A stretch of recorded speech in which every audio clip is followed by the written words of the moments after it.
Alô, pessoal! Alô, alô, W Brasil. Hoje vamos falar sobre algo de extrema importância no aquarismo marinho que muita gente ignora ou acha que não precisa fazer. Testes. Ai, Léo, que testes? Teste de bafômetro? Teste de fidelidade?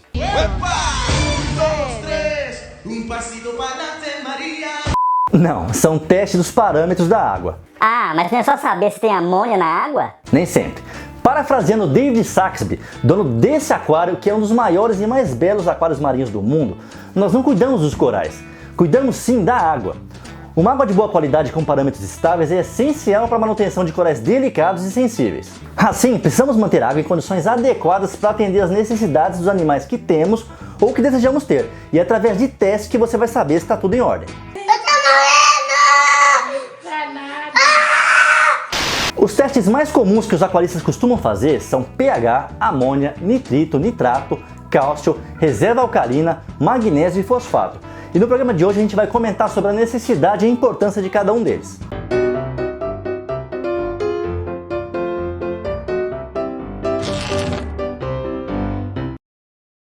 Ah, Léo, mas tem gente que fala que não faz teste no aquário e vai tudo bem. É verdade, muitas vezes você consegue levar um aquário sem muitos testes.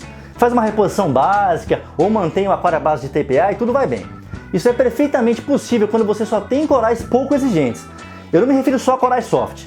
Alguns LPS e SPS são bastante resistentes. Mas se um dia você quiser ter um aquário parecido com esse, ou esse, ou esse, ou esse, ou esse, que são aquários de aquaristas que eu conheço, é bem provável que você precise fazer alguns testes com maior frequência. Seja para acompanhar a qualidade da água e o nível de nutrientes, seja para acompanhar as reposições necessárias. Conhecer os parâmetros da sua água também pode ajudar bastante na hora de identificar algum problema com o crescimento dos seus corais ou um surto de algas, por exemplo. Com certeza você já viu algum coral morrer e ficou se perguntando por quê. Sem testes, você provavelmente vai fazer um exercício de adivinhação. Se chamava Frederico. Exato! É que você gostava muito dele. Gostava nada. Ah? É bem verdade que alguns testes raramente serão necessários depois que seu aquário entrar nos trilhos, mas menosprezar sua importância muitas vezes pode ser um erro com um preço alto a ser pago. Dentre os testes que eu considero os mais importantes, por causa de você ter uma boa demanda de consumo de elementos ou possuir alguns corais mais exigentes, estão os testes de salinidade, KH, cálcio, nitrato e fosfato. Na maior parte das vezes, para um aquário já populado, esses são os parâmetros que você vai precisar acompanhar mais de perto. Já no caso de uma quarentena sem medicamentos, por exemplo, o teste de amônia acaba sendo o mais importante. Quando for utilizar um produto à base de cobre, como o cupramine, que a gente até falou no vídeo sobre ictio, o teste de cobre se torna essencial. Ah, mas é preciso um alerta, não adianta comprar teste ruim, cujo resultado pode até te atrapalhar. Então vale esse selo aqui, ó. Sem economia porca, pessoal. Falando em precisão e voltando aos testes, além de usar testes de marcas confiáveis, é importante que eles estejam dentro do prazo de validade e sejam armazenados corretamente. As marcas que eu prefiro são Red Sea, Salifert, Cera e Hanna, mas outras marcas de empresas famosas são igualmente confiáveis. Eu recomendo fugir dos testes mais baratos de marcas que não têm muita tradição no aquarismo marinho. Ah, Léo, mas eu já usei um teste da Red Sea que deu problema. Eu também já usei testes que tiveram problemas com algum reagente, mas com marcas confiáveis esse tipo de ocorrência é bem menor. Outra coisa importante de lembrar é que muitas lojas de aquarismo oferecem o serviço de testar a água. Então, caso você não queira arcar com os custos dos testes que achar necessários, pode procurar uma loja de confiança que faça o teste para você. Antes de falar dos testes, vamos falar sobre o equipamento que, embora não seja um teste, é o mais importante que você tem. Esse equipamento é o refratômetro. O refratômetro serve para a gente medir a gravidade específica ou a salinidade da água, conhecida por densidade.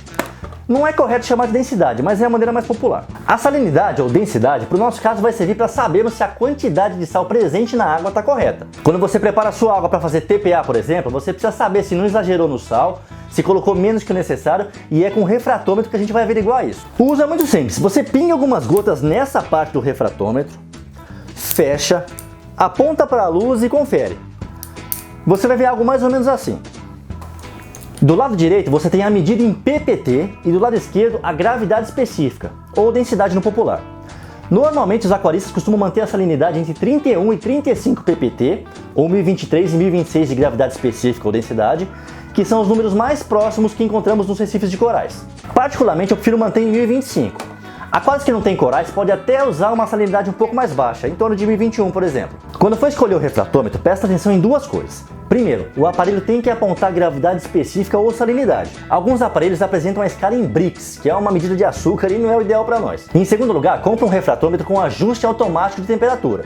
Eu acho que a maioria tem, mas é sempre bom dar uma conferida. Uma coisa que pouca gente faz é calibrar o refratômetro. E esse é um processo que deve ser feito com frequência. Para fazer essa calibração, basta usar um pouco de água filtrada, geralmente pelo filtro que você prepara a água. Eu gosto de usar água purificada, dessas que você acha em farmácia, mas isso é um excesso de zelo da minha parte mesmo. Você vai limpar o refratômetro, colocar algumas gotas dessa água nele e observar. A marcação tem que dar 0. Se não estiver no 0, você vai girar esse parafusinho com uma chavinha até ele ficar no 0. Pronto, seu refratômetro está calibrado. Yeah, Mr. White. Yes, science. Existem refratômetros digitais também, como esse modelo da Milwaukee. São muito precisos e obviamente têm um custo bem mais elevado. Além do refratômetro, existem também alguns hidrômetros usados para esse fim, como esse aqui, ó, que também são chamados de densímetros de ponteiro. Eu realmente não recomendo porque esses equipamentos não são precisos. O pH do aquário marinho é mais alcalino que de água doce. Enquanto a água do mar tem um pH entre 8 e 8.3, a faixa de pH aceitável no aquário marinho fica entre 7.8 e 8.5. Além de ser importante para os animais marinhos, o pH age direta ou indiretamente sobre a toxicidade de alguns elementos, e é muito importante no processo de calcificação de corais. Além dos testes convencionais, que são bem simples de fazer, você tem a opção de medidores eletrônicos, como essa caneta aqui, ó. Equipamentos controladores como o Apex, por exemplo, também tem sensores que monitoram o pH em tempo integral. A medida frequente do pH do aquário não é tão importante assim, mas outro momento que você pode utilizar o teste de pH vai acontecer caso você decida usar um reator de cálcio. O ajuste do pH dentro do reator é feito através de um sensor dentro dele ou medindo o pH na água que sai. A gente falou sobre isso no vídeo sobre reator e Barents. Se quiser assistir, é só clicar no card aqui em cima. Esse trio é bem famoso, porque são os parâmetros que você vai se preocupar durante a ciclagem ou assim que começar a habitar o seu aquário. Ah, Léo, mas por que você tá falando dos três juntos? Porque os três fazem parte do ciclo do nitrogênio. Nós falamos sobre isso no Riff Show número 2. Clica aqui em cima se quiser assistir.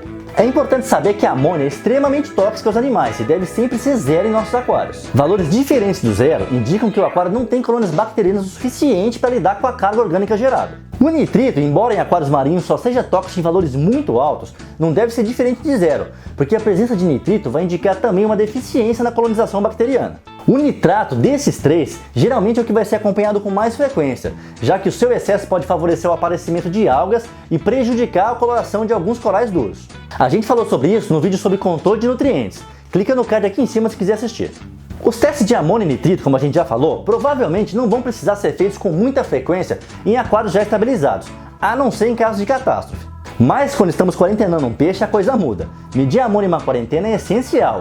Afinal, quarentenas e hospitais não tem muitas bactérias dependendo de como você monta, e a presença de amônia é um sério risco aos peixes, indicativo da necessidade urgente de uma troca parcial de água. Já falamos sobre isso no programa sobre quarentena. Clica no card aqui se você quiser assistir. Alguns testes de amônia mostram dois valores diferentes, amônia total e amônia tóxica. Isso ocorre porque a amônia, em sua forma não ionizada, é bem mais tóxica, enquanto a amônia ionizada, ou íon-amônio, é menos nociva para os animais. A quantidade de amônia livre aumenta em pH mais alcalino, mais alto. Por isso que a gente não deve corrigir o pH da água que vem da loja com os nossos peixes e nem o pH da quarentena. Esses três testes geralmente são bem simples de se fazer. Eu só vou fazer uma observação quanto ao teste de nitrato da Salifert, porque eu já vi várias pessoas com dúvidas quanto a isso. A primeira leitura que você faz do teste é colocando ele em cima do cartão de leitura e olhando por cima. Nesse exemplo ele dá em torno de 25. Caso o valor seja muito baixo, que dificulta saber o valor exato, o que você deve fazer é olhar dessa maneira e dividir o resultado por 10 para saber quanto tem de nitrato. Então nesse exemplo aqui a gente vê que a cor bate com 50. Dividindo por 10 você sabe que tem 5 de nitrato.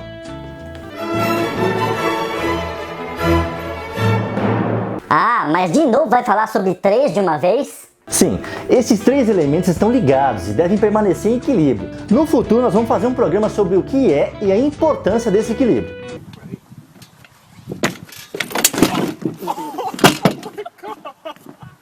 Manter níveis adequados de cálcio e carbonatos é muito importante para a formação do esqueleto de alguns corais, algas calcárias, conchas que são formadas por carbonato de cálcio. Além disso, o KH é importante também para o tamponamento do aquário, que é a manutenção do pH adequado. Dentre todos os parâmetros que tentamos manter estáveis, a reserva alcalina deve ser o mais importante. Níveis muito altos ou muito baixos, ou mesmo a oscilação excessiva, pode causar a morte de alguns corais. Os níveis aceitáveis de cálcio ficam entre 380 e 450 ppm e os de reserva alcalina entre 7 e 11 DKH, ou 2,5 e 4 miliequivalentes por litro. Vale citar que a reserva mais alta, acima de 8, não é recomendada em aquários com níveis muito baixos de nutrientes. Nos testes de KH você geralmente vai ter essas duas escalas, MEC/L, que é o miliequivalente por litro, e o DKH, KH ou alto, que embora não sejam exatamente as mesmas coisas, vão ter o mesmo valor. O magnésio é muito importante para evitar a precipitação abiótica do carbonato de cálcio. A gente vai falar sobre isso com detalhes no futuro. Os níveis aceitáveis de magnésio estão entre 1.200 e 1.400 ppm. Particularmente, eu prefiro deixar entre 1.250 e 1.350. Quando o magnésio sobe demais, pode atrapalhar a esqueletização de alguns corais. A gente falou sobre a reposição desses três elementos no programa sobre reator de cálcio e bário, então não esquece de assistir depois. Uma observação que eu queria fazer aqui é sobre os testes que usam a leitura final por seringa, como o Red-C e o Salifert. Muita gente tem dúvidas quanto ao procedimento e à leitura, e a principal delas é quanto ao posicionamento do êmbolo da seringa. Então vamos esclarecer isso. Quando você puxa o líquido do frasco, o final do êmbolo tem que ficar na posição de 1 ml. Vai ficar um pouquinho de ar entre o final do êmbolo e o líquido, mas isso é normal. Quando a cor da solução muda e o teste termina, você vai fazer a leitura pelo lugar que está o final do êmbolo, ou seja, o mesmo lugar que estava na marca de 1 ml no início do teste. Nesse exemplo aqui, ele parou no 0,1 ml. A diferença entre o teste da Red-C e o Salifert na hora da leitura é que o Red-C usa o total do líquido que foi usado, que ele chama de titrant em inglês, e o Salifert usa o ponto em que o final do êmbolo parou. Por exemplo, se você faz o teste Red-C e o final da marcação fica em 0,1 ml, na hora de conferir o resultado você pode observar que a tabela diz Titrant Used, que é o tanto que você usou do líquido. No caso do nosso exemplo, como parou em 0,1 ml, significa que usamos 0,90 ml do total, o que dá um resultado de 4,5 MEC/L ou 12,6 DKH. No Salifert, por caso do final do êmbolo terminar em 0,1 ml, você consulta esse valor direto na tabela, porque a leitura dele é feita a partir dessa posição final. Então, para esse caso, 14,1 DKH.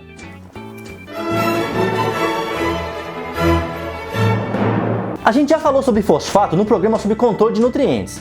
Em excesso, ele vai favorecer o crescimento de algas e prejudicar o desenvolvimento de alguns corais. Então é bom manter esse infeliz controlado. O valor considerado aceitável para aquários marinhos vai ficar em torno de 0,04. Então o que estiver mais ou menos próximo disso já está razoável. O teste mais preciso que a gente tem disponível hoje é o teste da Hanna. Além do teste de fosfato, a série de colorímetros da Hanna tem ainda os de alcalinidade e de cálcio, além de outros. Eles são o mais próximo que chegamos de testes profissionais. Ah, Léo, então é só o Hanna que presta?